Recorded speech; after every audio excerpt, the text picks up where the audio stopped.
Well, hello everyone. Welcome to the CFE Support webinar series. My name is Debbie Bayless. Today I'm going to be taking a deep dive into how to pass day one. I'm going to be talking about the day one Meadowlark Entertainment or MEI case.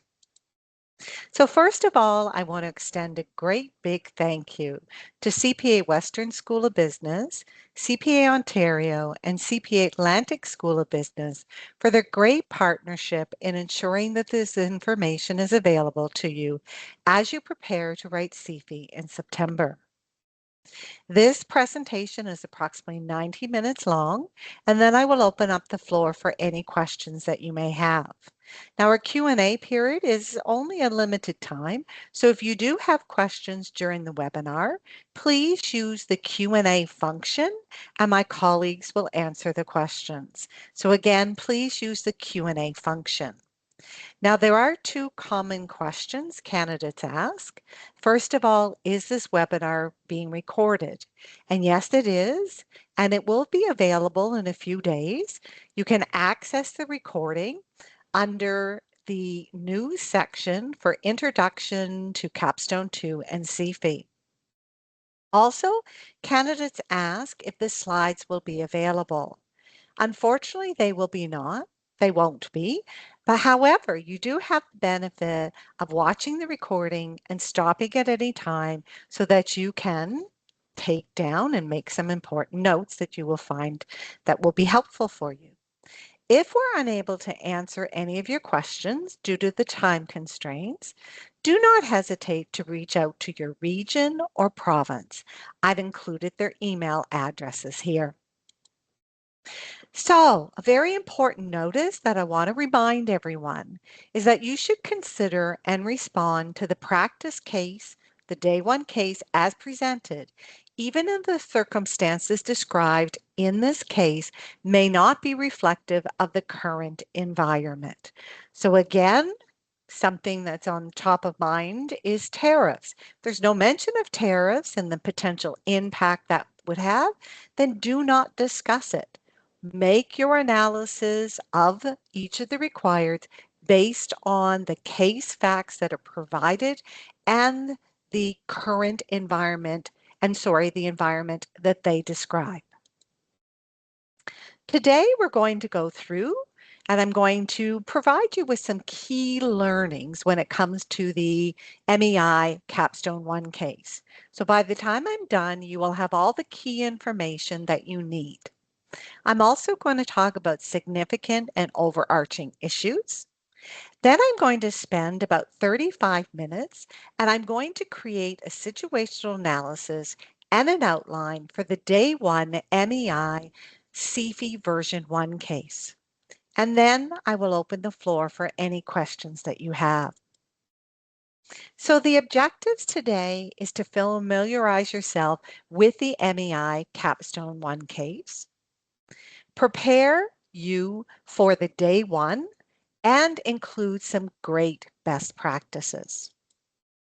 So let's start with what is the key information from the Capstone 1 case. So again, as I said, by the end of this, you'll have all of the key information that you need, so you won't need to read the case and go through the sample strong response. So MEI, as you know, is a small independent production company. It creates educational content that's targeted to children. And they deal in a niche market where parents are very interested in education and entertainment. They have two successful TV programs, that's Traveling Tina and Building Bert, and they also sell merchandise. Plus they have one in development, which is Meteorologist Ming, and that's scheduled to be released in 2023. Plus they have three documentaries. They retain full ownership of content, which means that they're able to receive revenue from licensee rights. The content is viewed in Canada, however, not in all regions. There's no national exposure, and none of the programs have been translated into French. So as you prepare for CFE and day one, The CPA Canada recommends that there's certain things from the Capstone One case that you memorize, and they include the vision, mission, values, and the industry's key success factors. And the reason being because in the day one case, there's normally limited changes, but you should always be guided by the changes in the day one case. So if you have these top of mind, then it means that you're not going to have to spend an awful lot of time sifting through the Capstone One case. Because yes, you are given the Capstone One case, but in particular, the key success factors, they're kind of throughout the case and they're difficult to find. So it's important to have this information top of mind. So when you're reading about the different initiatives, the different required, you're thinking, is that aligned with the mission vision? Does that capitalize on an industry key success factor? Now you'll notice for the vision, mission, values, and key success factors, I underlined some key phrases. And the reason I've done that, because these are the things that you need to consider when you're analyzing the different requireds. In other words, what you're being asked to analyze. So for MEI, their vision is to create and produce innovative films and television programs that entertain, educate, and delight children and parents. The mission is to produce films and TV programs that make a difference in family lives by being innovative, timely, educational, and entertaining. We are passionate and committed to producing content that will expand children's understanding and appreciating an appreciation of the world around them to help them grow up to be global citizens. Now, I've highlighted educate because that's mentioned more than once. When it comes to the values, there were five of them. More often than not, the values don't change. However, in the day one case, they may add a new value. So allow our people to bring their individual creativity and passion to every project. Continuously adapt to changes in the filming technology and production techniques to ensure the content is innovative and visually and auditorily appealing. Always employ or contract individuals with the right skill sets and experience in the production process to ensure the highest quality content. Always negotiate fairly and in good faith with our buyers and contractors, treating them as partners in the production process. And to create content that, again, educates children to grow up to be socially responsible global citizens. So when it comes to the key success factors, there's also five.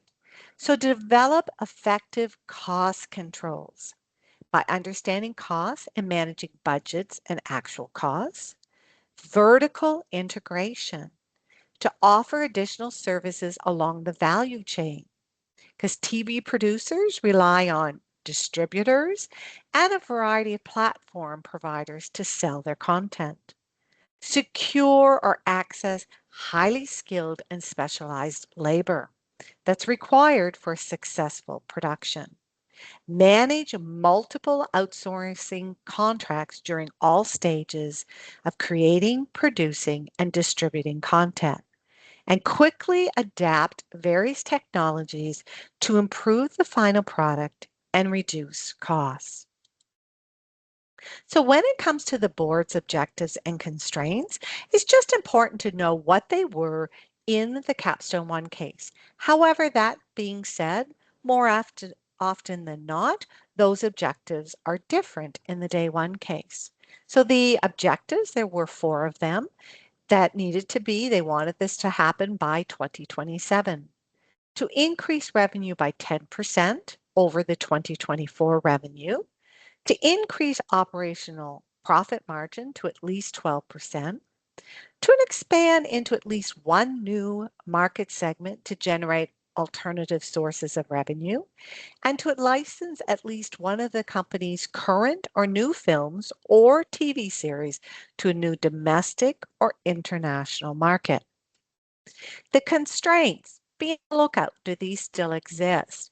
Dividends could not be declared or paid while their term loans were outstanding, and there was a substantial commitment for ongoing investment for development and production of various projects. So when you're looking at the board's objectives and constraints, every time you analyze a strategic option, it's important to discuss what is the impact implementing this option will have on that objective. Does it contribute in a positive way? For example, for operating profit margin, does it provide a higher operating profit margin? Even if it doesn't achieve 12, does it provide a higher amount than what the company has right now? So when it comes to your SWOT analysis, please be guided by the information in the day one case.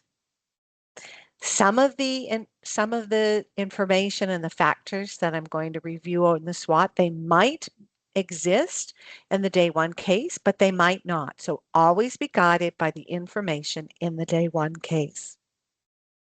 So let's look at some of the strengths at the time. And you're going to notice that I actually have, it's very important to not only state the case fact, which is the what. So the first strength, the what, the case fact, is unique and innovative approach to storytelling. Well, in order to meet the depth requirement, you have to answer the question, so what? What is the potential, in this instance, positive impact to the company? So if you notice, I've included an equal sign. And I've done that for illustration purposes only, because after the equal sign, that is the why in the impact. Now, I would certainly not include that in my response, but this is just for illustration purposes. And the reason that that's a strength is as a source of differentiation. They have highly skilled and experienced management. Why is that important? Because it helps increase the chances of success. They have a strong reputation for completing productions on time and within budget, which is also a key success factor. And why is that important? Because it reduces chances of losses. Strong reputation for quality, which means that attracts new buyers and independent contractors. And a strong reputation when it comes to compensating employees and independent contractors fairly, which is also allows them to retain highly skilled and specialized labor, which is a key success factor. So when it comes to the weaknesses, I want you to be on the lookout for the day one case. Do these still exist? At the time, they had limited financing available. So that's going to limit the types and number of productions they could do. They had a lack of diverse programs, and the viewership for TV programs was declining. So that was going to make it difficult for them to sustain future revenue. They relied heavily on independent contractors, and there was an expected increase of 10% in the costs, and the contractors were high demand. So the risk is if they weren't available, there would be delays, increased costs, and reduced profitability. The relying on heavily on distributors to market and distribute their films and TV programs. Well, if the distributors were unable to generate interest, then that was going to have a negative impact on revenue. When it comes to opportunities, you should extract the relevant case facts of what's happening, what's the trends in the industry that relate to the different requirements that you're asked to analyze. So in this instance, individuals born 1997 to 2012, sorry, they preferred digital video entertainment and video games. And that would allow a new revenue stream. There was a link between the link between filmmaking and video games were being blurred. So people were partnering with video game producers, which was a growing industry. Again, another new revenue stream. The Canadian government was providing support in the aspect of tax incentives and grants, which would provide some of that much needed funding. There was an increased demand and market for short films on streaming platforms, again, increasing revenue. And new video and editing technology, so from digital and AI technology, which would result in lower costs. When it comes to the threats, again, I've highlighted some things because I want you to be on the lookout. Do these still exist? Because these were very important threats, and so were the weaknesses I highlighted. The viewers' preferences, they were constantly changing, which means that the demand could change. The viewership for the traditional TV was declining. It was only 1% growth projected for 2026, which means that that would result in decreased revenue and profits. Industry very competitive. The large operators, they achieved some economies of scale, resulted in lower costs. And so they were able to attract investors and buyers. Larger operators, they had diverse range of content, so they were more attractive to the investors and the buyers than small companies like MEI. And then there were legal and ethical issues when it related to the use of AI, which could result in costly lawsuits. So now let's look at the overall financial, performance when it comes to the Capstone One case. So their annual revenue, it was higher than the industry in 2023 and 2024. It's always important. Why? Why was that the fact? Well, that was because that they had newly released content. However, important case facts is that viewership was slipping for Traveling Tina and Building Bert. Be on the lookout. How's that viewership now? The ongoing contract renewals were in question, and the revenue contracts for the children's series was only going to be 1% increases, all that they could put in. So, what's the implication? In other words, so what? Why are those important case facts? What do they tell you? That they tell us that future revenue could be significantly lower and more volatile.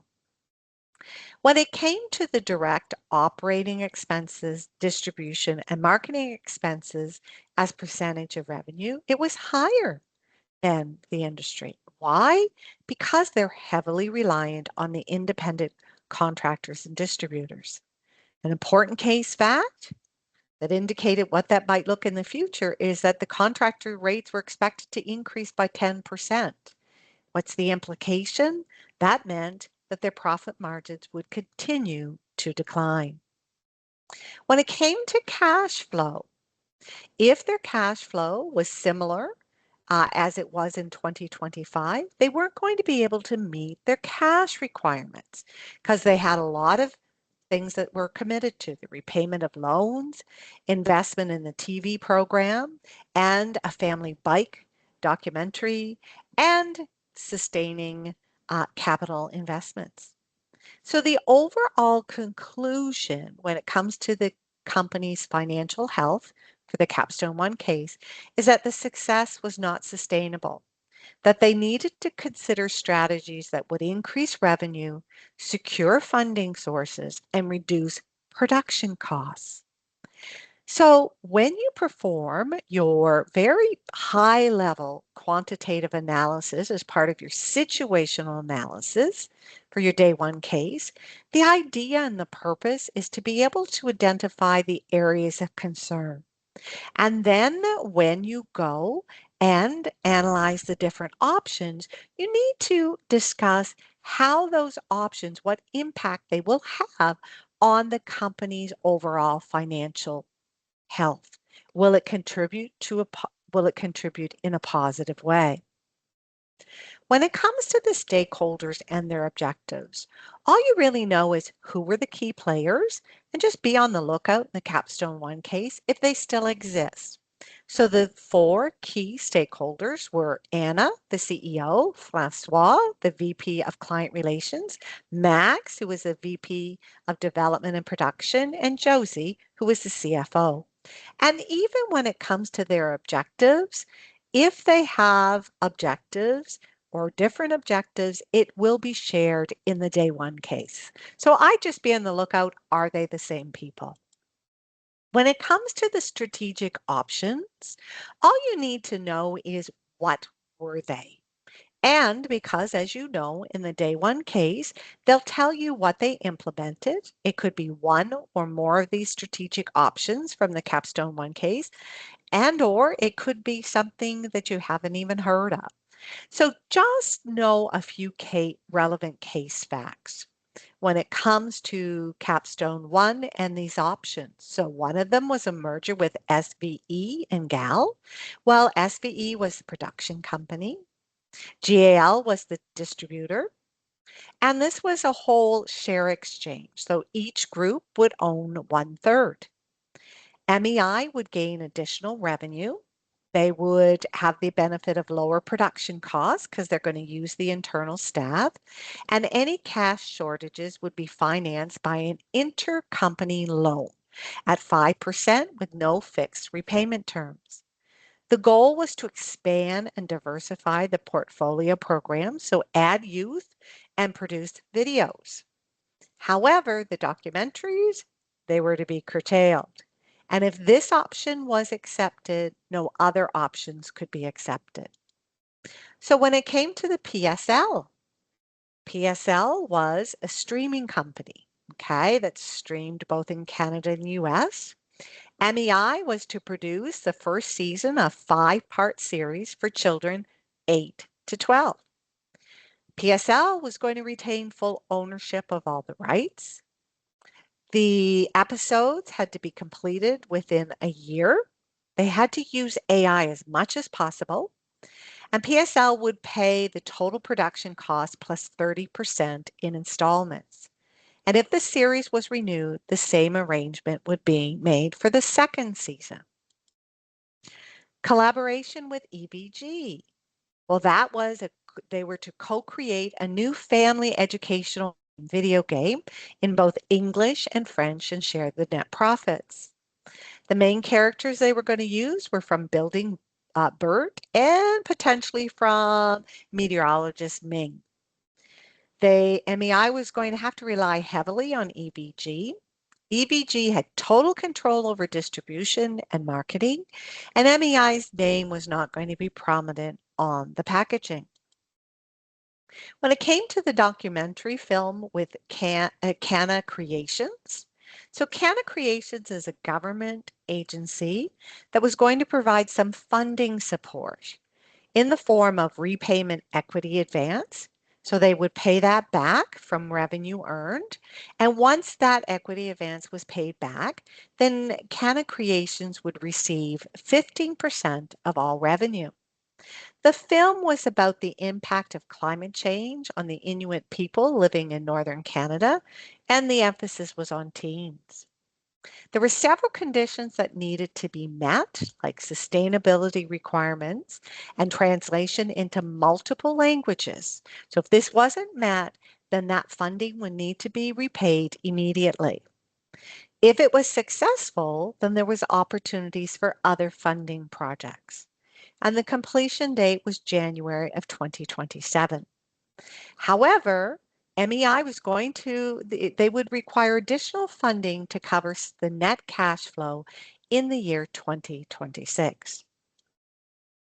So for the financing options, again, it's just important to know what they are. And then when you look at the day one case, what did they actually do? So in this instance, equity financing, so there were preferred shares from Zidane Reed, okay, who would lend up to 5 million. In exchange, needed to receive annual dividend payment. That was 10% of the operational income, which covered at least a minimum of 6% of the amount invested, and to be a director on the board with one vote, or loan from the Toronto Mezzanine Bank, lending up to 5 million, an interest rate of 12%, and MEI would have to maintain an operating income of higher than 1.5%. So again, be on the lookout. They might provide you financing information. They might not of what they actually did. For operational issues, it's just important that you have a good sense of what they were. Be on the lookout when it comes to day one. Did they actually implement, did they address these issues? Do they still exist? So from an ethical issue, there were social and ethical issues regarding the use of AI. One of the things that you were asked to do is they were considering a change of compensation for independent contractors so that they had used a flat fee. They were paying a flat fee during production and a fixed hourly rate during post-production. And what they were considering is providing royalties instead. There was a governance issue where you needed to identify risks in the entertainment industry and provide recommendations. And then the board had asked you to provide advice in regards to securing the content and preventing unauthorized copying of content. So at this point, I've now provided you with a very high-level overview of the Capstone 1 case. That information is in fact all that you need to know. So now let's take some time and talk about significant issues. And what are they? These are issues that impact both the operational decisions and the strategic decisions that the company makes. It's important to consider them when you're analyzing each of the strategic options and when you're providing a recommendation for that option and when you're providing your overall recommendations. So here are some examples of the overarching significant issues that have appeared in previous day one cases. So let's go through them. Poor communication. There could be conflicting objectives. There's been instances where the parents, they want to sell their shares, so they want to make sure they're looking at what's going to, result in short-term increase in income. While the children who are still going to stay on with the organization are looking at what's going to actually increase their chances of long-term success. There could be a conflict of interest where one member of the board of directors is more concerned in putting forth an option because they're on the board or they own a certain percentage of that company, and they're not thinking in the context of what's best for the company as a whole. Lack of long-range planning, a supply or production constraint. Be on the lookout for those. Very, very important. Limited cash to invest in the strategic options, or that there will be limited cash because there's something occurring in the near future, whether it's repayment of debt, repurchase of share. Lack of focus on the company's core business. Lack of innovation. Inability to reduce costs. The competitive advantage is eroding. There's an unrealistic timeline, a downturn in the economy, or limited management resources. So I hope as I've gone through this list, it's become very evident that these are either significant weaknesses, so specific to the company, or threats, specifically what's happening in the industry as a whole, and or constraints. So there are certain musts that you need to do if there is an existence of significant overarching issues. Make sure that you identify in the situational analysis. So when you're creating your SWOT, is there a weakness or a constraint or a threat that really impacts any of the major decisions that the company needs to make? If appropriate, you need to discuss this when you're analyzing, when you're performing your qualitative analysis for every require. Let me give you a specific example. So limited management time. In the case, it might say, boy, we're really busy. And that happens a lot because your senior management team and your board of directors are more often than not the same people. They may say that, you know what, there was an error that was found because I didn't have time to do this. So again, this is a significant issue. It's a very, very strong weakness. So every time you analyze the required, you need to think about what is the impact going to be to management's time. So a strong pro for an option could be that it's going to free up management's time. So that's going to mitigate this weakness. A con, a very important con, could be that, you know what, it's going to require more of management's time, and currently they're already struggling. When it comes to your overall recommendations, even if all of the options are viable and management has got a real issue when it comes to their time constraint, then you need to address that problem first. Provide a recommendation. You need to then, when you outline the order of priority, you want to provide one of the main reasons why you might recommend one required be implemented over another is because it frees up management time. Determine if there's an undirected required that needs to be addressed. So in other words, normally these are mentioned more than once and they're very important. So identify what that issue is, tell them what the implication is, and provide recommendations. So what were the overall issues when it came to MEI during the Capstone 1 case?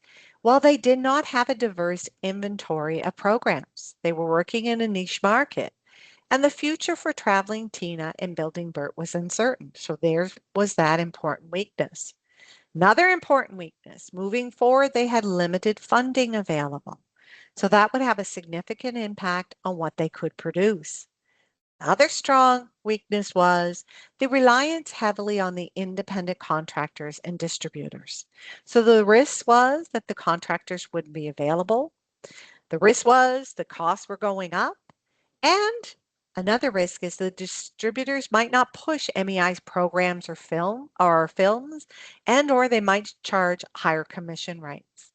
So again, when it comes to these significant overarching issues, it's important to consider them when you analyze each of the options, when you consider the recommendation for that option, and when you consider your overall recommendations.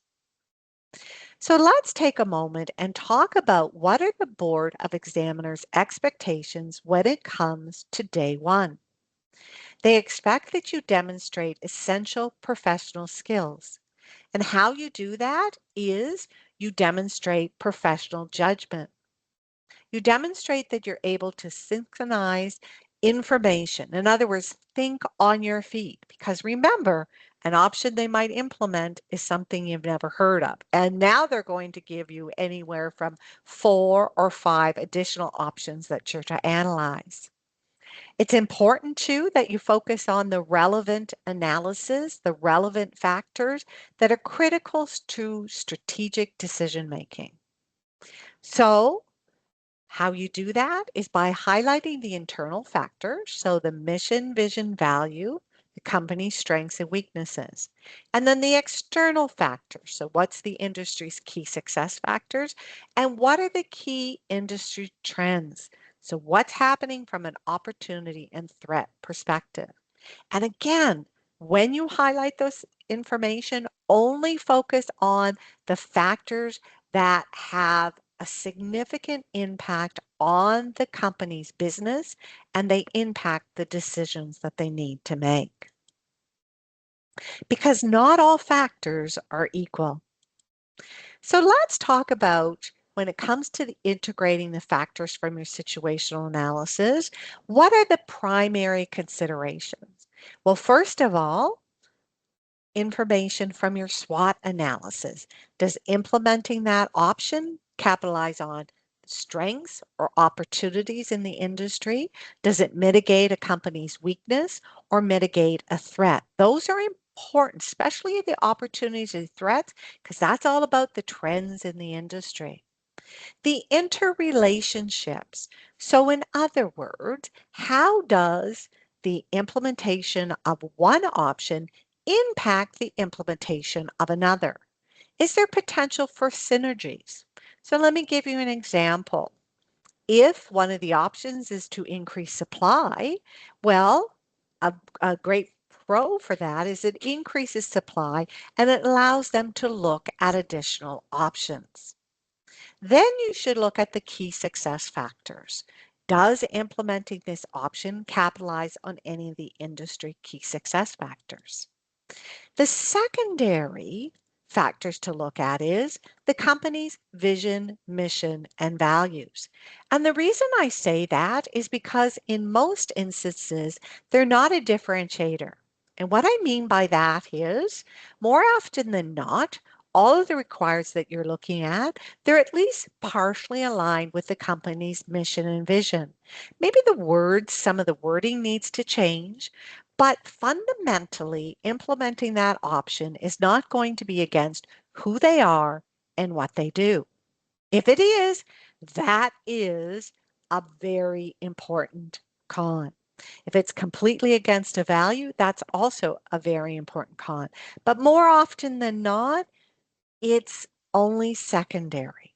Okay, so focus on the most important factors to consider when you're analyzing and performing your qualitative analysis for the strategic and operational issues. And remember, look for the updates from the Capstone one. Look for the items that have been updated from Capstone one. So put preference and when it comes to your SWOT, solely on the day one information. When it comes to your qualitative analysis under your situational analysis, the goal is to gain an understanding of the company's overall financial health and identify potential areas of concern. So they're going to give you some objectives. If they're quantitative, how's the company performing against those objectives now if you have the information? If there's revenue source, what's driving those numbers? So example, how much of the total revenue does Building Burt represent? It's important to know that information. Provide an overall conclusion regarding the general health and highlight what needs to be done. So for example, to increase revenue, potentially MEI needs to look at new licensing agreements are needed for existing series and or new programs need to be added. So again, the purpose is identify the areas concerned. And then when you analyze each of the required, think about, will this improve the company's overall health? So for the next 35 minutes, I'm actually going to create a situational analysis and an outline for the day one MEI CFE case. Now I need to be very forthright and highlight that this outline that I'm creating is based on the information and how I feel or what I feel is important. I have read many automated PARs and feedbacks in regards to day one for candidates who haven't passed, and I'm going to highlight that key information. However, the solution is not available. It won't be available until they retire this MEI CFE case. So again, this is not the solution. So bear with me for a moment because what I'm going to do is, okay, so on half of the page, you should see the case. And then on the other side of the page, you should see the PowerPoint presentation. So as I create this, and I'm showing you how to do this, and the goal is to create it in Word so that you can efficiently and effectively turn it into your response. So the first thing I would do is before I even start to read the case, I would set it up. So like my memo, and I know that I need my situational analysis, and I know the different categories I need are vision, mission, values, key success factors, objectives and constraints. I'm going to tell you why I'm putting those together later.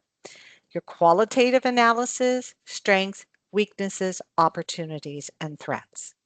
And anything that I read in that automated feedback for candidates who didn't pass, I'm going to have it highlighted in green.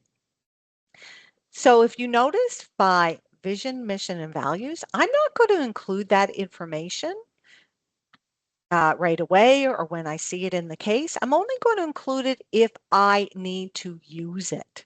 Because the Board of Examiners, I saw in many places that it emphasized that you needed to highlight the items that have the most influence on the decision, and that weak response repeatedly discussed the same factors when performing the qualitative analysis for the required, which meant they focused in most instances on alignment with mission, vision, and values, which aren't the key differentiators. Now, if you'll see in the case, what I've done, and this is for illustration purposes only, I've included and I've kind of highlighted the key information. I put in bold letters what the category of where I'm going to put that information from, and I've done that so that you can see it. I've also included here, and I've indicated kind of the paragraphs, and that's all going to be on one slide. So again, if you want to rewatch this webinar, you can stop it and go through the case with me, and you'll have all that information. But again, when I'm writing the situational analysis and writing my outline, I'm reading the case and I'm typing the information in. I'm not highlighting it. I'm not writing in anything. If it's important, I'm just going to extract it. So over the next while, I'm going to use the 9 steps of the planning process that's recommended by CPA Canada. The first one is to allocate time to planning. So for reading, outlining, and planning, the guideline is 75 minutes. So my start time is 9 o'clock, my finish time is 10:15. The writing for the next 165 minutes will be from 10:15 to 1 o'clock. I'll break that down into smaller components once I know what the requirements are. So in the first few paragraphs, important information that I want to extract is our role, consultant. I always put what happens. It's not necessary. You don't need it for your response. But here in this instance and the next day one case, they'll look at different options that they actually implemented. Here, they accepted the EBG proposal, so the video game for building BERT. There's one strength and there's one weakness. Video games for building BERT, it was successful and expected to generate revenue until at least 2029. Now you're noticing there's that equal sign again. And I'm doing that because I need to go back and put in my Y and my impact. I'm not going to leave it there. I'm going to replace it with my Y and impact, but that's a really good reminder. For the weaknesses, MEI's 3 children survey series will be canceled within 2 years, 2 to 4 years. So that's anywhere from 2029 to 2031. So again, I kind of need to replace that lost revenue. So let's go to the next few paragraphs. So from a quantitative analysis, let's pull out this information that MEI's income has never been higher. However, the relevant case fact is that within the next 2 years, 2 to 4 years, so 2029 to 2031, all 3 of those children's series are going to be canceled, which means that there's going to be substantial decrease in revenue. That lost revenue needs to be replaced. When it comes to the overall recommendations, what they're asking us to do is we need to create a rollout strategy for archaeologist Alex, or AA. We need to prioritize. So first determine which platform option is best to introduce AA, and then state the order and the priority for the other platform options. Now, when it comes to the objectives and constraints, here's a very important case facts that unfortunately candidates missed. And this is one of the things that would result in your overall recommendation not being viable, which means that would result in a fail. They can only produce one new project at a time. Very, very important. So now let's go down and look at the next set of information. So again, here is another objective. Here's another constraint. So there's $10 million of financing available. From a quantitative perspective, they're providing me with some information. So I'm just going to put it under there and see what I need, what I'm going to say about it. But the interest on the credit line is prime plus 5%, which means the rate's going to fluctuate. And the current average cost of capital is 12%. And they're unable to pay dividends unless the balance is paid off. When it comes to the vision and mission, they've made some small changes. So I'm just going to put what they've updated, and I've also put the page number. So I'm only going to include and put the updated, full updated mission and vision if I'm going to use it when I go and do my integration. So then let's keep going through the case. So if we look at the next, here's our index of appendices. And if you notice here, I have a green arrow. Anything is green is based on the automated feedback from the Board of Examiners. The industry update or the marketing information, this provides key information for your SWOT analysis. And what the Board of Examiners find is that candidates tend to use only the information from the meeting notes. Remember, the information for your SWOT is critical. It's very important. It could be strong pros or cons for options. So make sure that you're extracting the information from there. So step 3 is scanning the appendices. Well, this already gives me a good sense of the number of requireds. So it looks like there's 4 of them. Okay, and so before I even start to read anything else, the next thing I'm going to do is I'm going to set up my format for my response. I highly recommend that this is the format that you use. So quantitative, so use the title of whatever the required is. From quantitative analysis under that section include assumptions and impact to objectives and constraints. And I'm going to tell you why later on. Under the qualitative, your pros and cons and recommendations. The great news is when you have Word, you could copy that same format and put that under all 4 requireds. So now it's becoming pretty evident what these requireds are. You don't even need to read a description. So at this point, what I'm going to do to make sure that I extract that relevant information because the industry trends are so important, what I'm going to do now is I'm actually going to go to that appendices first. So I'm going to skip the meeting notes. I can do it this time because it's very evident what those options are. If it isn't, then I'm going to read the meeting notes first. So let's look at this section. So the first thing, first paragraph, there are some threats and they apply to specific assessment opportunities required. So lower barriers to entry for video sharing sites, in particular YouTube, which is resulting in an increase in the number of content creators and new content. Again, that equal sign, because I got to go back and put the Y in the impact. So that's a con for YouTube channel. And I just say that very clear and concise, lower barriers to enter. I put in bracket threat, and that is an indication for the marker that I've considered. This is integration that I've looked at, relevant case facts from my situational analysis. It's also important for me because then I can quickly look and go, oh, okay, I have all kinds of examples of integration. Another threat is that since more content via the streaming services, it's difficult to get new shows noticed without significant promotion. So that's a con for streaming with Skyflick. So now let's continue to look down through the next paragraph. So again, here's 2 opportunities. So the popularity of video games, it continues to grow among all age groups due to the high frequency of interactions, which causes this lasting emotional bond.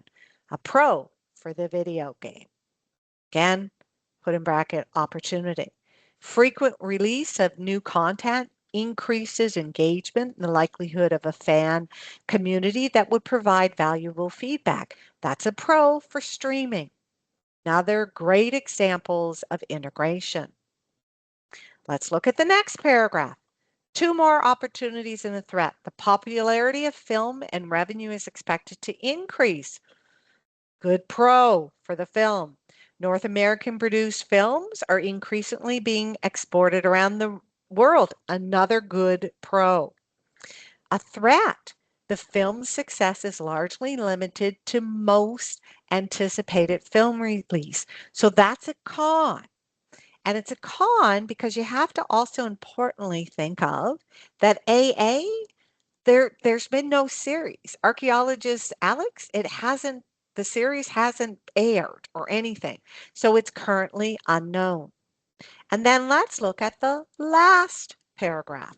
Another opportunity that parents are looking for educational content that interest continues to grow, especially developing new skills in problem solving. A good pro when it comes to the video. Also, an important consideration is, and as you're thinking about information, please go and put it in the appropriate section in your outline. Don't assume that, oh, I'll remember that when I go to write my response, because that's not most likely going to happen. So under overall recommendations, when it comes to the rollout strategy, I'm going to put the film. It would be increased chances of success if AA is known. So really, they probably should look at doing the series or video first. So at this point, I've now extracted everything from the industry update. So now what I want to do is, bear with me for a second now, I want to go back up to the meeting notes. So let's look at that. So here are our meeting notes, and let's start extracting that information. Oh, there we go. Okay, so when it comes to the overall recommendations, again, they're asking us to provide recommendations to use multiple platforms, but again, only one at a time. Very important. Now there are some other qualitative objectives to maximize audience size, to maintain as much creative control as possible, to maintain as much future earnings as possible, and to pay off the line of credit as soon as possible so that they're able to pay dividends. When you look at your objectives, that can kind of trigger what types of quantitative analysis you need to perform. Well, the only quantitative information so far is that for the objectives is that the maximum financing available is 10 million. They say that they want to pay off the line of credit as soon as possible. So that's kind of a trigger. Well, maybe I need to look at earnings. Maybe I need to look at maybe I need to look at payback. So we'll see as we start going through the rest of the appendices. Great news is what you're going to do is you're going to copy and paste those objectives and constraints and put them under every single required. And this is going to make sure that they're top of mind and that you talk about them. Okay. So when it comes to the qualitative factors, that's going to be a strong pro, or it could be a strong why and impact from both a positive or negative perspective. Here's another important thing that they had asked you to do, and that was, and we needed to add it for every single required, is that we needed to talk about the agreement terms, discuss the terms that needed to be negotiated that could reduce creative control and financial benefits.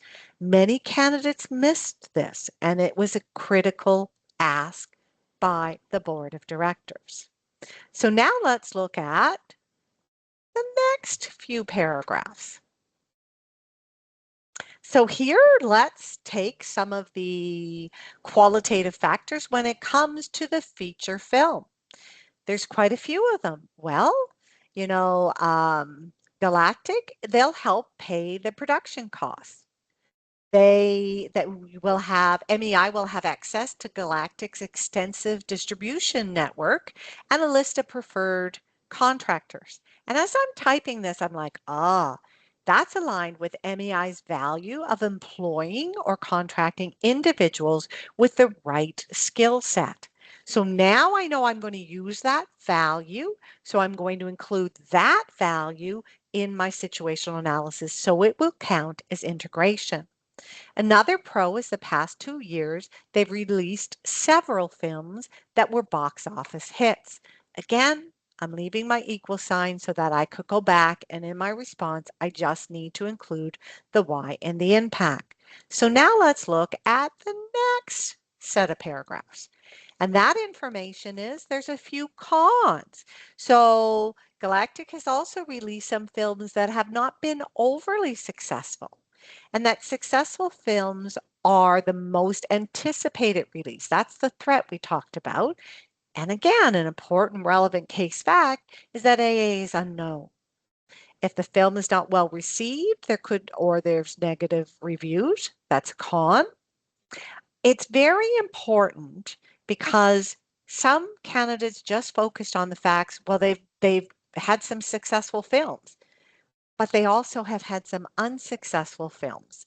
And an important consideration is the fact that only the films were successful because they were the most anticipated release. Okay. Pros were that you working with them, they could learn an awful lot. There was potential to be shown internationally. Okay, again, a lot of the why and impact very much can relate to those objectives because that's going to increase the audience size. And if it's successful, it almost guarantees sequels. So, Ken, when it comes to the rollout, as I'm going through this, I'm thinking, the AA film, really? You know what? Shouldn't they implement it once AA is well known? There's also, and so when it comes to my overall recommendations, we need to talk about the interrelationships. So in other words, if they implemented the Skyfix or the YouTube first, then that would establish a fan base for AA, and that would increase the chances of success when it comes to the film. So now let's go down to the next set of paragraphs. And here's a little bit more information when it comes to the feature film. So here's some pros. It would generate a lot of publicity for AA. And they would get to work with their preferred streaming service, which is one of the best in the industry. However, there are some cons that they won't provide audience with frequent or ongoing exposure to the character, and MEI is inexperienced with this type of production. So what they found is candidates tend to focus on, say, well, MEI has no experience in this. And maybe that was one of the reasons, a strong reason why they didn't recommend it. But no, the case back said that again, that they could learn an awful lot. It wasn't like they were going to do the feature film on their own. So it was important to highlight both of those facts. Now let's look at the next set of paragraphs. And you'll notice here I've kind of put a line in because that's the end of the information for the first option. Now let's talk about the video game. So here are some pros, lots of integration opportunities. So it would capitalize on what MEI has learned from the Buildingburg game and its success. Again, that's a strength. The game is highly engaging. Players build new skill sets and learn. So here's an opportunity for integration. You can either say that that aligns with the mission and vision, the educational component.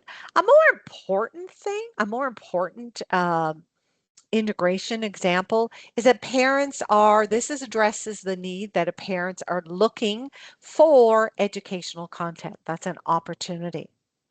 MEI and EVG, they have a good working relationship. That's a strength. I need to add that under my strengths so that that will count towards integration. So now let's find out a little bit more about the video game. So here are some more pros. Easy to release additional puzzles and add-ons, so that keeps the players engaged and increased revenue. Here's another interrelationship, okay? So the video game, it could introduce new people to the TV series.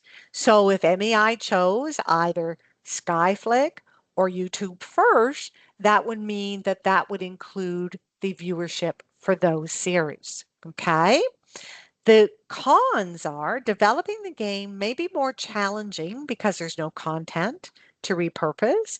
And currently, there are no fans for archaeologist Alex who are going to buy the video game as soon as it's released. They're not waiting for the video game release. There's also an assumption that I want to put in here. And I just want to think, I'm asking myself, oh, are the subscription numbers, are they realistic? Because if they implement this option first, well, there's no fan base. And again, when it comes for the overall recommendations, well, should they implement the video game after they have some content? So that means again that it makes more sense to implement either maybe Skyflick or YouTube first, because that's most likely going to increase the number of subscribers for the video game. Plus, it's also going to give them content. So now let's look at the next set of paragraphs.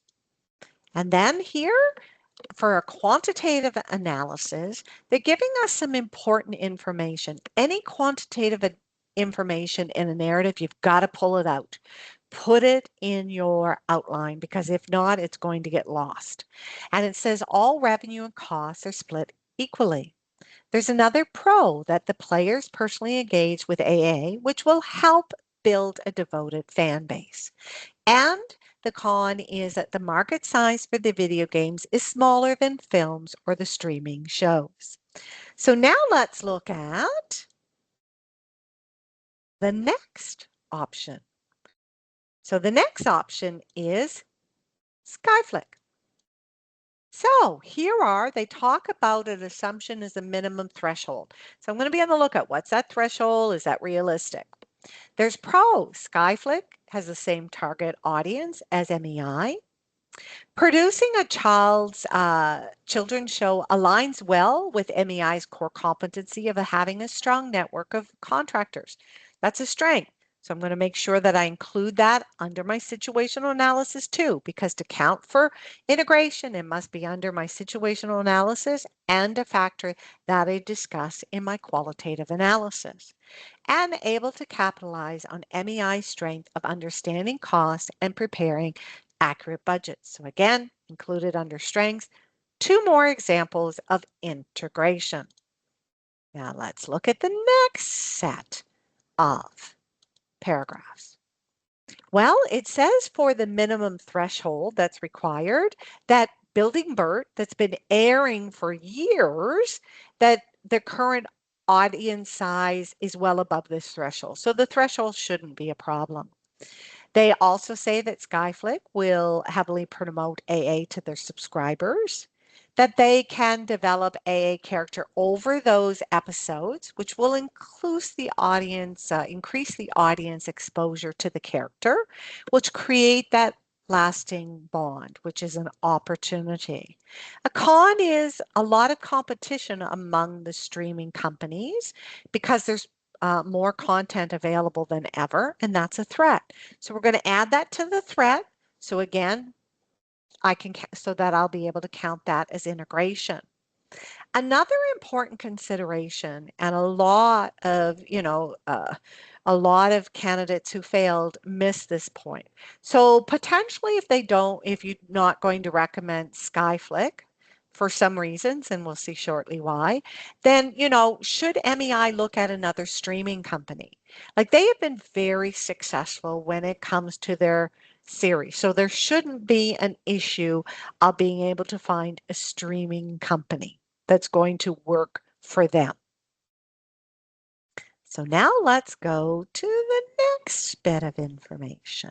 Okay, so just a few more relevant case facts, and that is that they don't know. We do not know the number of subscribers. So that's going to make planning a little bit difficult. So I can't wait to see what the quantitative information is being given when it comes to the subscribers. From a qualitative perspective, the service is available through North America.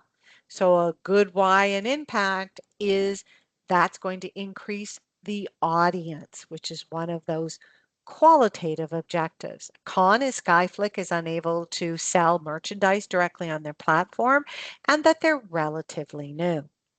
So now we've done that one. Let's look at the YouTube option. So when it comes to pros, YouTube is viewed by people all over the world. So that allows them to reach a huge audience.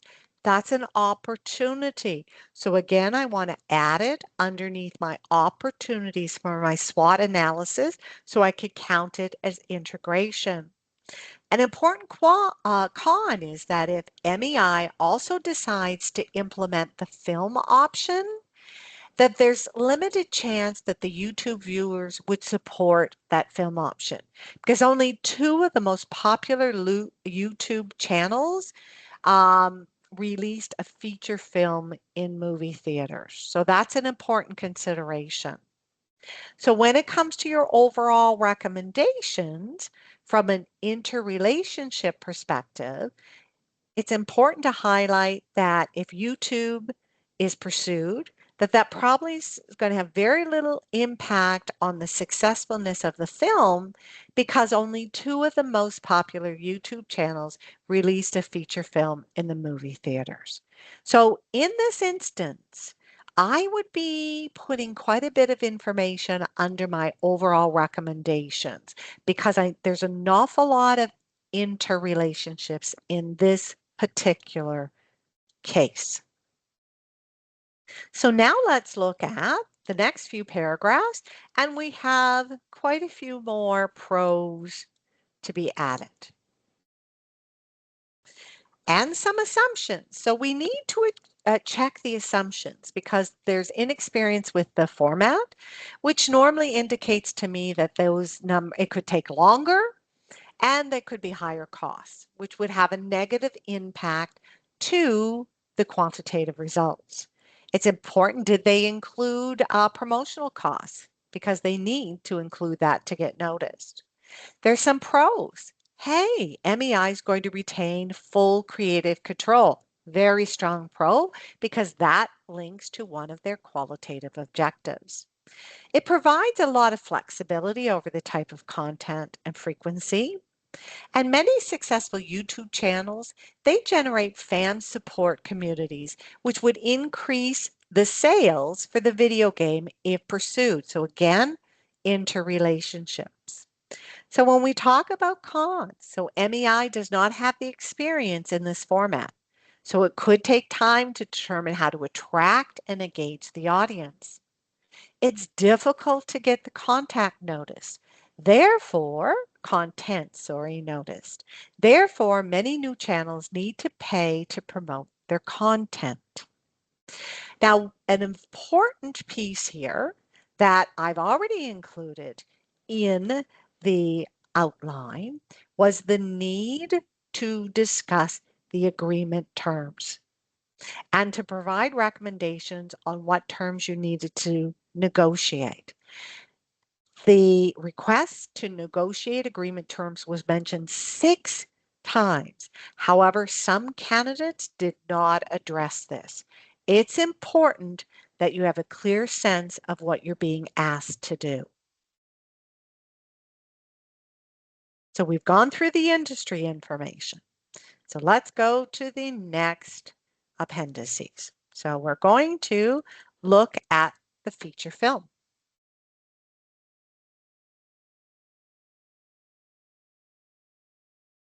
Okay, so when it comes to the feature film, want you to, this is kind of step 4 where we're carefully reviewing the appendices and we're organizing the case facts. And I've highlighted that it's important to concentrate on both the quantitative information and the qualitative information. The Board of Examiners find that candidates don't pull any of the qualitative information from the appendices. There could be some very important qualitative factors. Pull that information out. Now, this is where you can make a choice of what you want to do. When it comes to day one, you can certainly just put the page number for your quantitative information. This is where you would highlight that information if you're going to put just the page number. I tend to put in some key information because I want to get my brain thinking of what types of quantitative analysis do I need to perform, because it needs to be linked to the board's objectives, and it needs to be linked to the type of information I provided. Well, they're looking at production's going to start in 2027 and through to 2029. So right away, there's going to be production, which means there's no earnings though.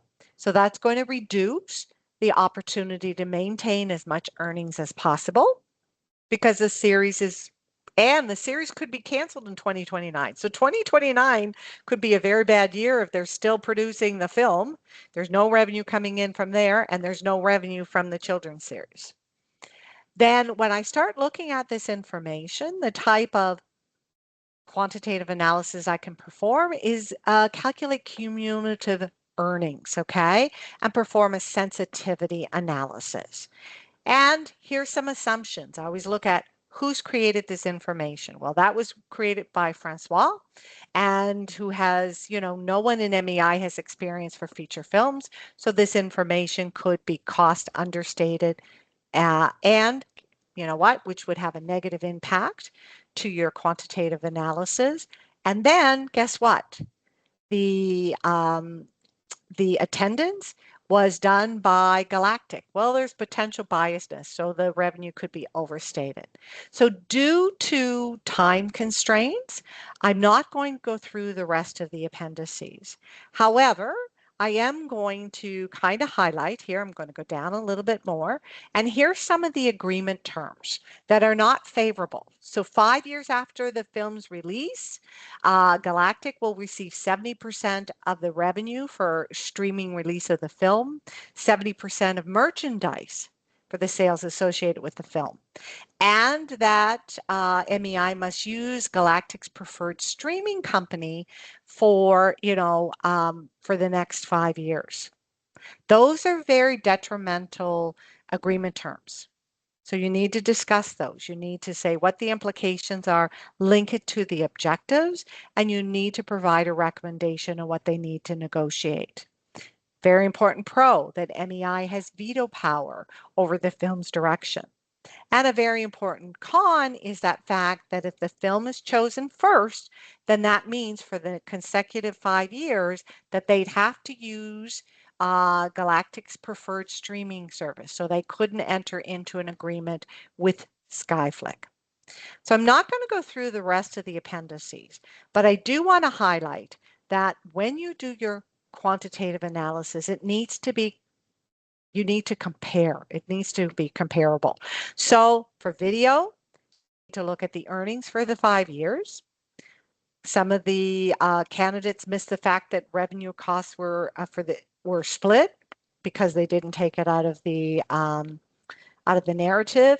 And again, to be able to pay back that, to be able to pay back the credit line and be able to receive dividends, pay dividends, payback period is great. And the agreement term here was that the decisions were made jointly. So, that is something that they should negotiate.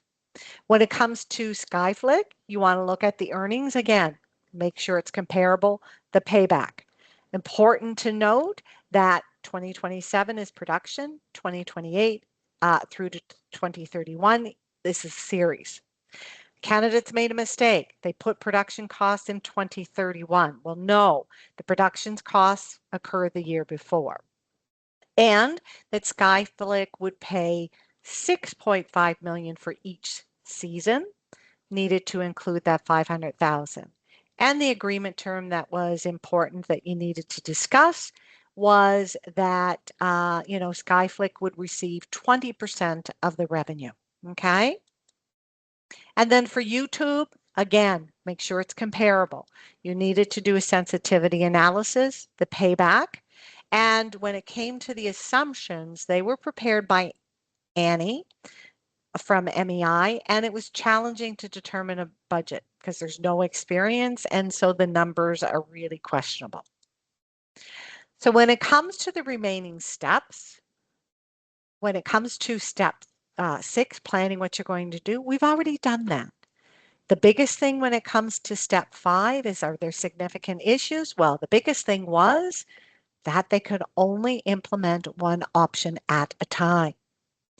And then step 7, yes, there's all kinds of interrelationships, but you could analyze those. You could look at them in the order in which they were given.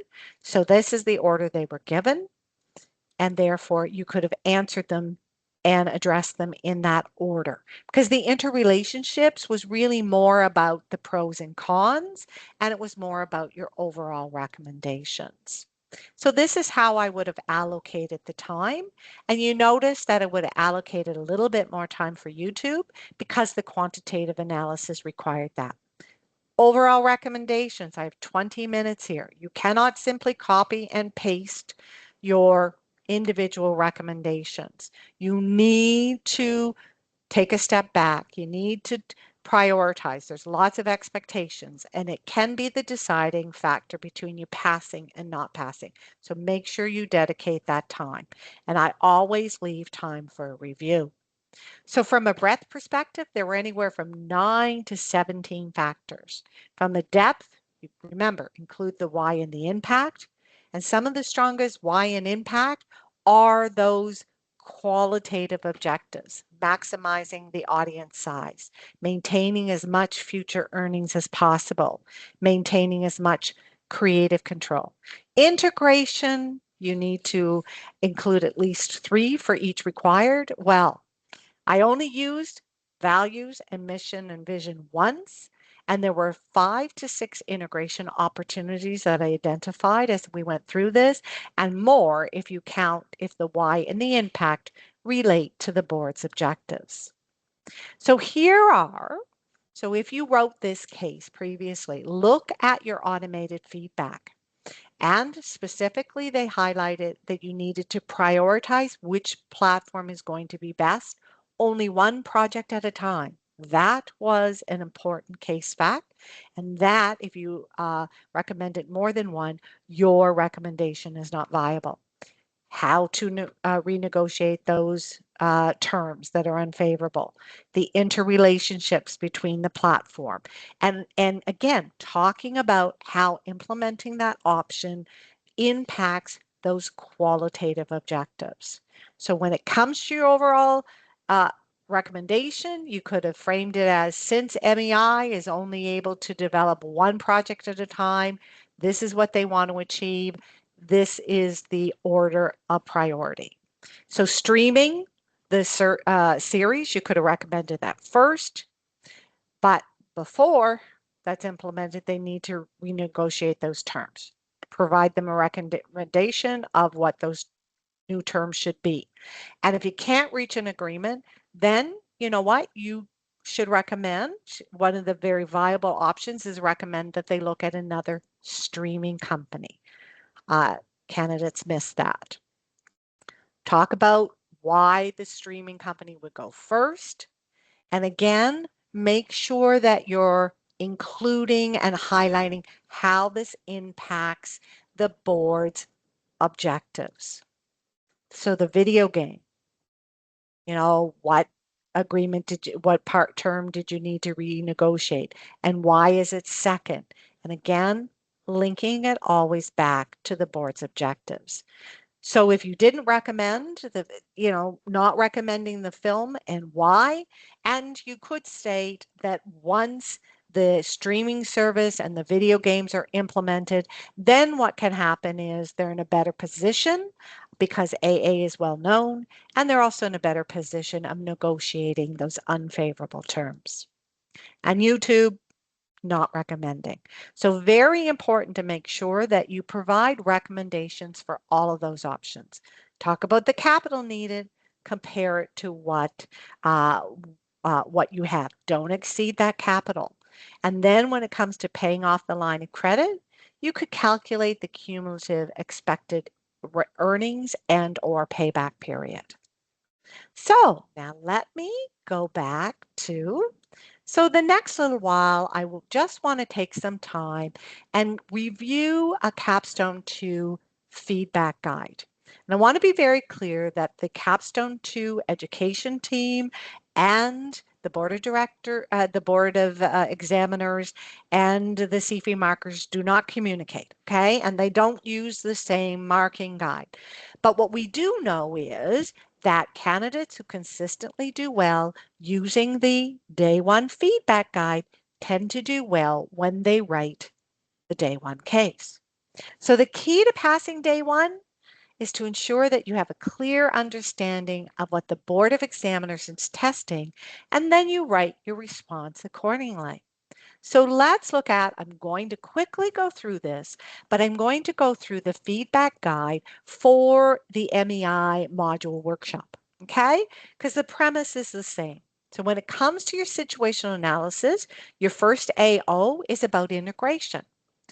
So for your strategic options, you need to integrate at least 3 factors, your operational issue 2, and when it comes to your qualitative analysis, you need to calculate and or discuss 3 ratios or 3 financial statement components. If you focus solely on the alignment with the mission, vision, and values, you will not meet the integration requirements. If you notice here, you can be assessed no, and this is one of the fail points. If you don't meet integration, it will result in a fail. You can achieve a marginal or yes. Let's look at what you needed to do for yes. You needed to achieve at least a partial on one of the elements, so one of those 6, and yes on 3 additional elements. So integration is not normally a problem. Because remember, the purpose of your situational analysis is to demonstrate your understanding of how the internal and external environment affects the decisions the company makes and to ensure that your recommendations are convincing and credible. So let's look at the quantitative analysis. The key requirements are that you use and you conduct an appropriate quantitative analysis. And that needs to be linked to the board's objectives and the information that's provided. Reasonable calculations. So if you're using a formula when it comes to your input, you need to include notes. You notice I underlined the word and discuss. You need to discuss the results in your memo. Simply stating see Exhibit 1 does not meet the discuss. So you would get a weak assessment even if your quants was perfect. So when it means discuss, you state what the result is, see Exhibit 1, and state if it's viable from a quantitative perspective. Then when you look under the discuss other valid implications or quantitative considerations, that's the assumptions. Hence the reason why I said include assumptions. You need to identify and discuss assumptions that based on case facts may be different, not listing inputs, okay? Highlight the relevant case fact of why it might be different. So for example, use revenue 10%. But increase in revenue of 10%, but the industry is 5. Well, that's an important assumption to highlight that you've used 10%. However, the industry revenue growth is 5%. If it's more aligned with the industry, that would have a negative impact if you were calculating cash flow. Okay. State what the potential, you don't need to calculate, but what's the potential impact to your quantitative results. So look at your automated feedback. What types of feedback did you get? Sometimes it will say that the quantitative analysis you provided wasn't valuable, okay, in helping the board, whether it's achieve their goals, make an informed decision. And they'll provide you with advice and specifics of what you could have done. It also could say that your response lacked value because you failed to provide a quantitative analysis that the company could use to effectively navigate that decision. So your calculation could have contained too many errors. It wasn't comprehensive enough, which meant you didn't meet the reasonable calculation expectation, or you didn't use the appropriate quantitative tool. So let's look at Oh, goodness, let's go back here. Let's look at the qualitative. So the qualitative is that expectations is that you identify at least 6 relevant pros or cons. And I always say that, and I've seen and I've heard the National Marketing Center mention 6. Now, if anyone tells you that this is the minimum, this is the magical number for the qualitative factors you need to do for day 2 or day 3, they're surmising. What I advise candidates that I work one-on-one is make sure that you've included 7 combined to make sure that, just in case one's not relevant or you did not include the why or the impact. You need to have a balanced discussion. That means at least one pro and con. And normally it's unusual if you'd only have one, but you need to look at both the positive and negative reasons. Need to discuss that. So what? What's the potential positive or negative impact? Tie it as much as you can to the board's objectives. Make sure you integrate those 3 factors from your situational analysis. And remember, those interrelationships among the required are strong pros or cons. So when it comes to your qualitative analysis, if you're going to talk about alignment with vision because you're struggling, the case doesn't provide a lot of qualitative factors and you want to make sure you have at least 7, make sure you address the how. You can't just simply state it's aligned. When it comes to the key success factors, make sure you state not only the how it's aligned, but you also need to state the why and the impact. So look at your automated feedback. And did it say that you lacked a sufficient qualitative breadth? So in other words, you didn't address an appropriate number of case facts. That means that there's a challenge when it comes to your reading, outlining, planning, because there were anywhere from 9 to 17. Maybe you lacked depth. And what does that mean? Is you did not discuss the implications. That so what? What is the potential positive or negative impact? So when it comes to each of your requireds, the goal is to achieve a yes, and that can be done in more than one way. The easiest way is to get a yes on your qualitative and a partial on your quantitative, okay? So and I want to show you the power of assumptions. So say in this instance, you calculate the cash flow, but you had some errors. But you also discussed, you identified 2 important assumptions, met all that requirement, the case facts of why they could be different and what the potential impact is. So you got a strong on that. You ended up with a partial, which means overall, and you had a yes for your qualitative, you end up with a yes.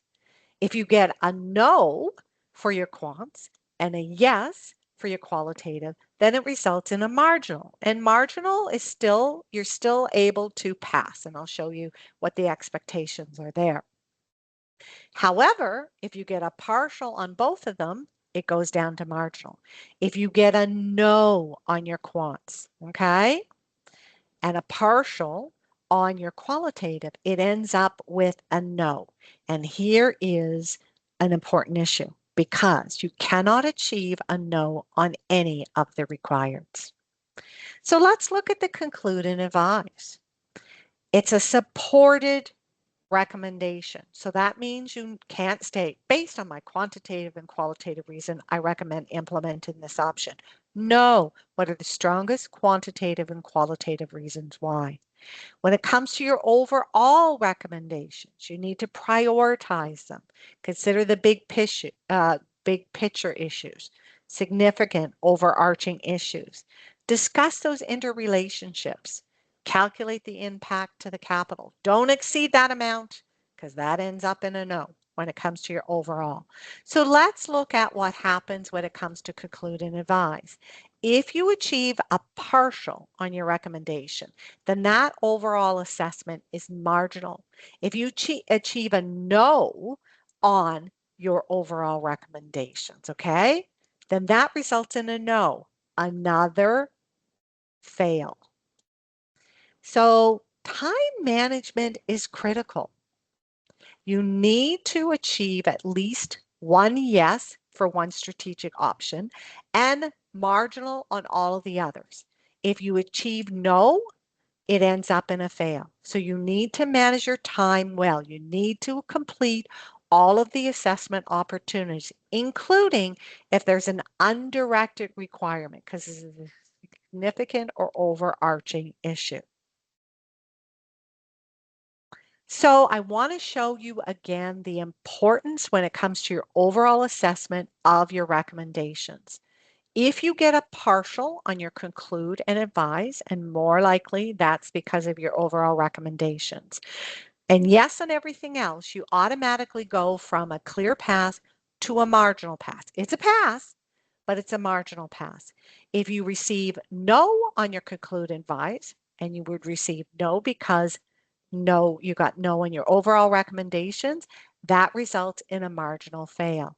Hence the reason why I said you need to allocate 15 to 20 minutes for that overall recommendation because it is critical.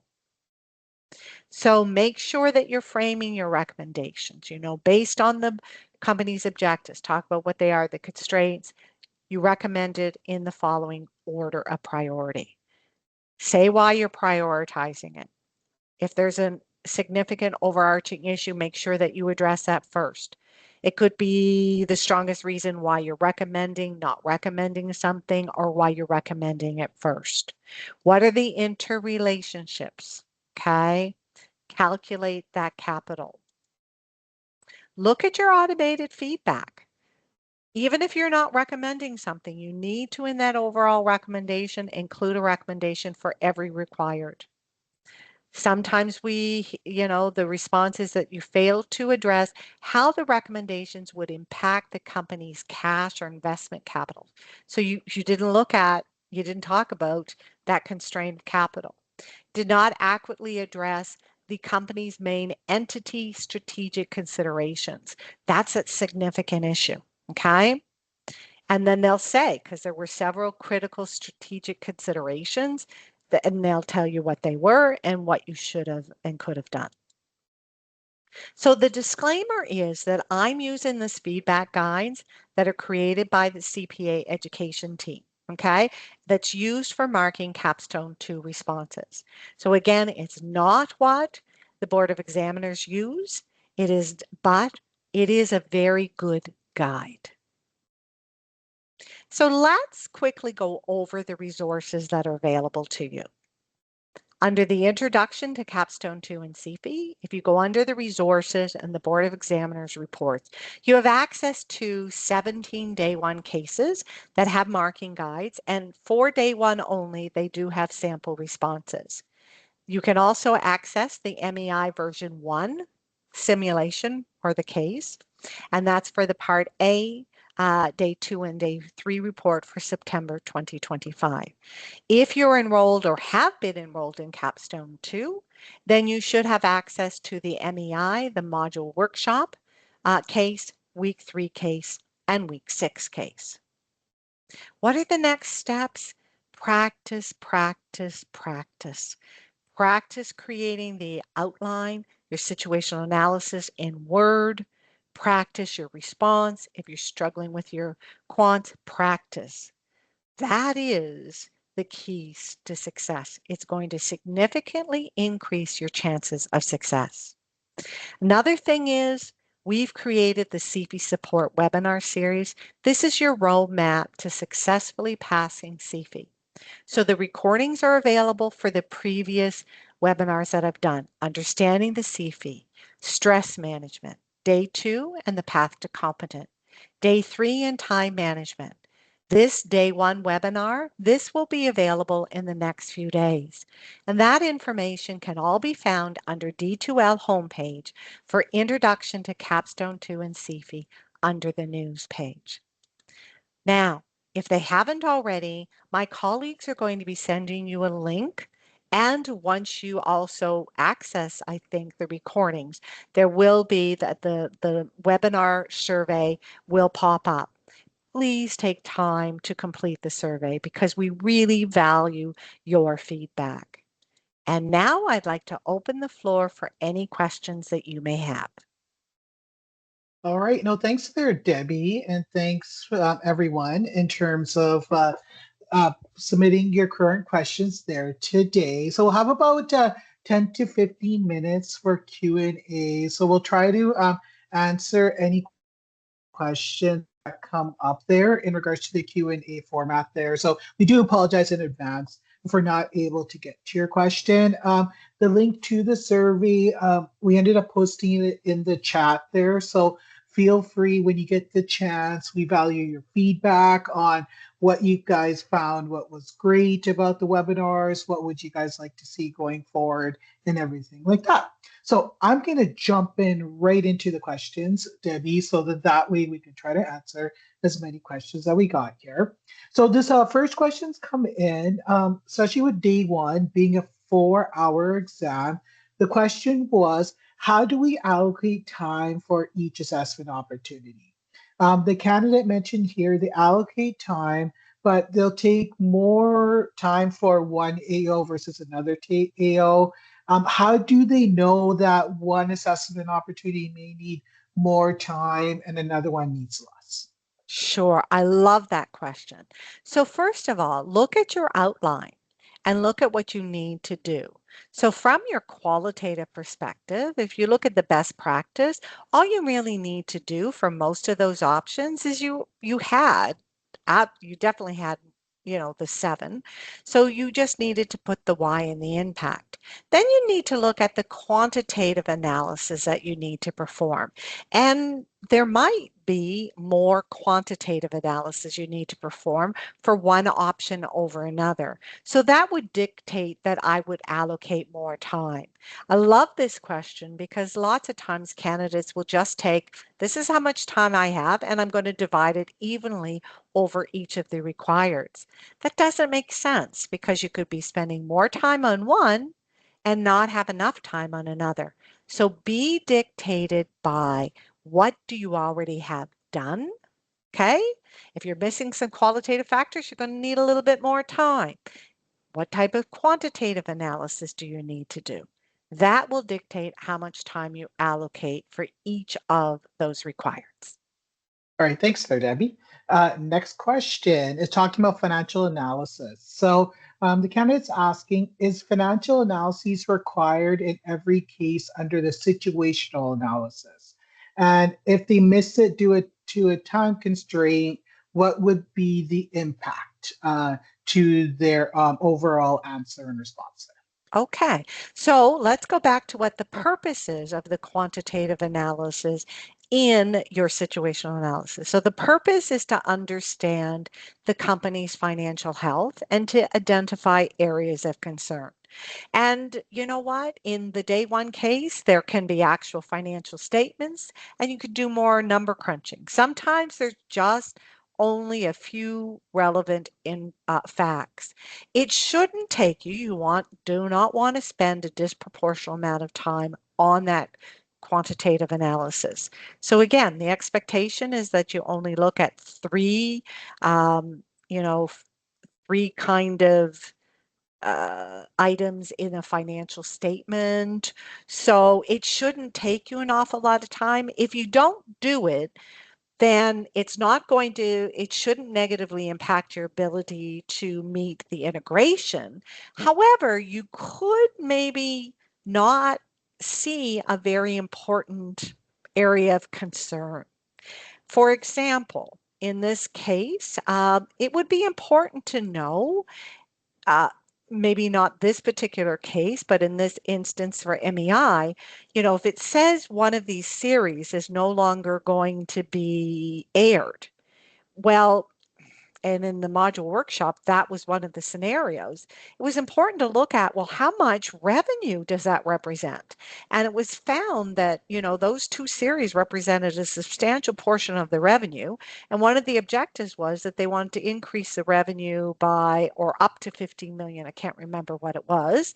And so you needed to understand that in order to increase revenue, they not only needed to increase it, they needed to replace the lost revenue. So that would be the purpose of doing that quantitative analysis.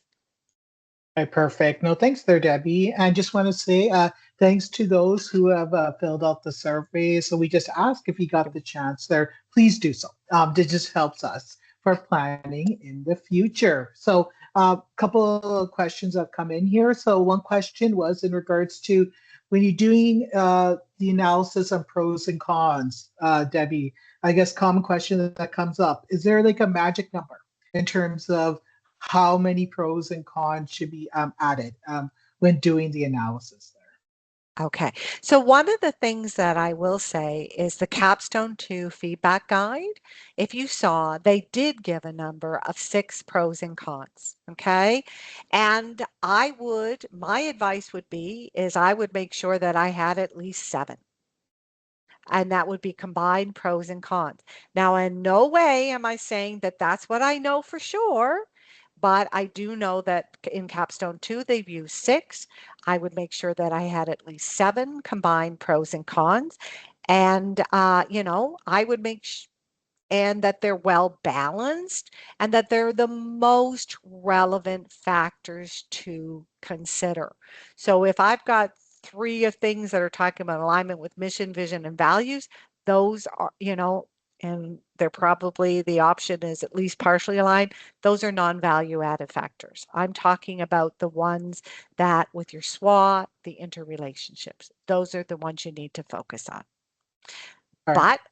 But I want to be very clear too, Mandeep, that I am not saying in any way that I know what the number is, nor that that same principle would apply when it comes to day 2 or day 3, because the fundamental principle is the more qualitative factors they give you, the more that they want, but you don't need to identify them all.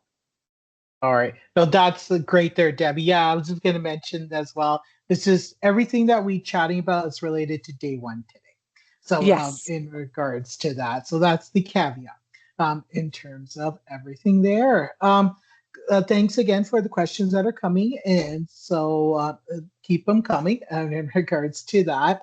One common question that's come up, Debbie, in prior webinars, which I kind of want to bring up here just to ask you in regards to the topic of integration. So I know you mentioned this quite a bit during the webinar, but it's one where sometimes candidates may not know exactly how to apply that. So the question here would be is how critical is it for candidates to link their situational analysis to their evaluation of the strategic alternatives and recommendations in the day one case? Okay. Well, in short, I would say it's extremely critical. And the reason being is, let's go back to what you're being tested on. So day 1 is testing very different than day 2 and day 3. Day 1 is about your ability to provide sound strategic advice. And the only way that you can provide sound strategic advice is to demonstrate that you have a clear understanding of the internal and external environment in which the company operates. So if you don't integrate those key factors from your situational analysis, then you haven't done what you're being tested against. I believe if most of you look at your automated feedback, you most likely have passed the integration requirement. I haven't seen very many candidates who haven't. However, when it comes to the overall recommendations, what happens is candidates really miss those critical components. So I make sure that when it comes to my outline, that I am focusing very strongly on my SWOT, on those interrelationships, because those are the most relevant case facts that are important to consider, not only in my analysis, but more importantly, in my overall recommendations. And that's why I said include the impact to the objectives and constraints. The reason being, under every required, you don't see it in a sample response. You don't see it as a solution, but it needs to be top of mind. It's some of the most important reasons why you would recommend or not recommend an option, and important when you provide your overall recommendations. So use that format so it is top of mind. All right. Thanks there, Debbie. And we got a couple more minutes for questions. So we'll just try to answer as many as we can here. So this is a great question that came in. So it has to do with the relationship between Capstone 1 case facts and the day one case facts. So the question from the candidate is if the key success factors or values from the Capstone 1 case hasn't changed, or if there's certain things that haven't changed from the capstone one case to the day one case. The candidate's asking, do they need to write it based off those original capstone one case facts, or what should they do in that situation? Sure. Well, more likely than not, the values will remain the same. They might add a new one. But as I said when I first started to create that situational analysis, I'm not going to type in the values. I'm not going to type in the mission or the vision. The only time I'm going to type that information in is if I'm going to use it. The same thing with the key success factors. So in the end, my situational analysis had the mission, it had one value, and it had one key success factor. That's all I had in my situational analysis because that's all I needed. Those were the most relevant when I did my analysis of the required. So you don't type in things that you're not going to use because it isn't going to count towards integration. And every minute counts. So you want to focus on what's the most relevant. All right, perfect there, Debbie. And then here's a question that's come in regards to quantitative analyses within using Word and using Excel. So I guess the question that's come up here is, apart from writing the result in the exhibit with the conclusion in the Excel file, within the Word file, do they need to mention other factors which may affect the quantitative factors when doing the analysis in Excel? So I guess the question here is like, do they have to elaborate on everything in regards to their assumptions that they did in their quant analysis in the Word document for Okay, qualitative purposes? sure. You don't need to, so you don't need to explain how you arrived at that number, kind of what calculation was done, because that's explained within Excel. You don't need to list all of your inputs because that is included in Excel. The only thing that you should include, because it could make the difference between you getting between a no and a partial for your quants or a partial and a yes for your quants, is to identify some of those assumptions. It's not listing inputs, it's some of the assumptions that could be different based on the case facts provided. Okay, so as I went through and created that situational analysis, I started to pull out some relevant information, such as always look at who created that exhibit. You know, is there potential biasness? When Galactic gives you revenue, there is a potential bias. There's a potential that that revenue is overstated, which means that which means that this would have a negative impact. If your revenue was lower, would have negative impact on your earnings, on the calculated earnings.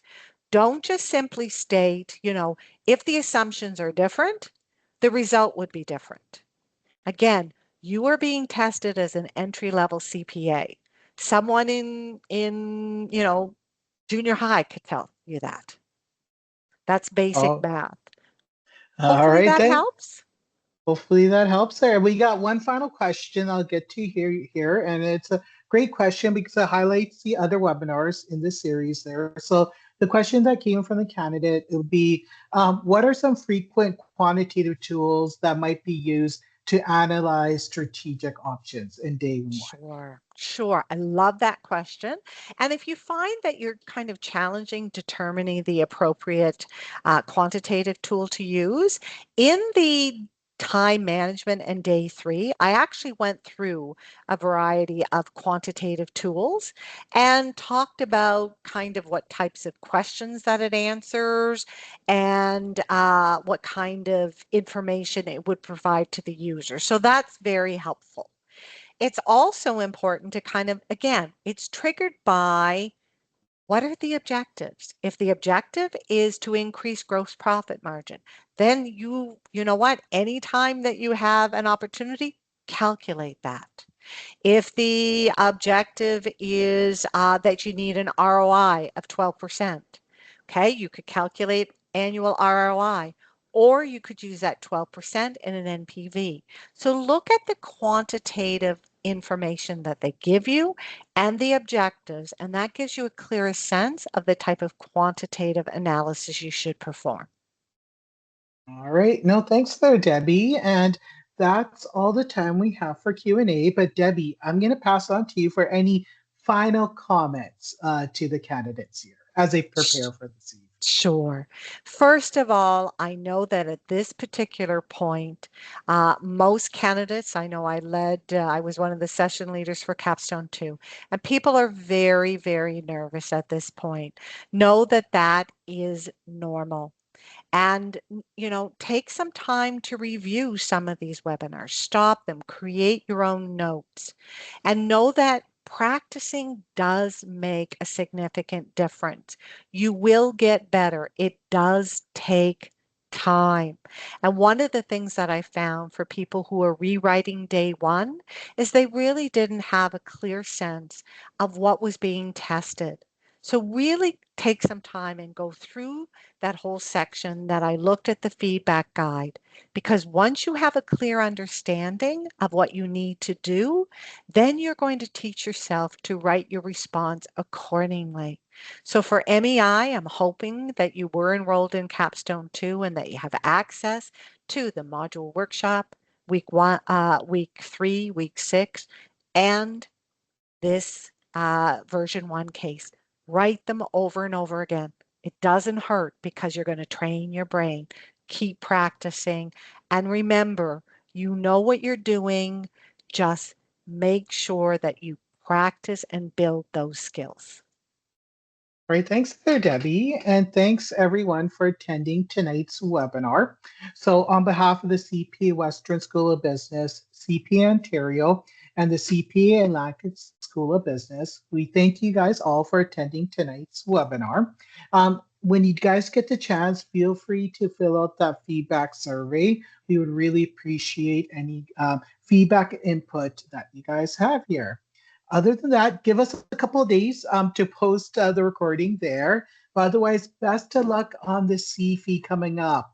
You guys will get there. It's about 2 months in terms of a grind, but before you know it, it'll be done. So, other than that, have a great one, you guys, and have a great rest of the day. Best of luck, everyone.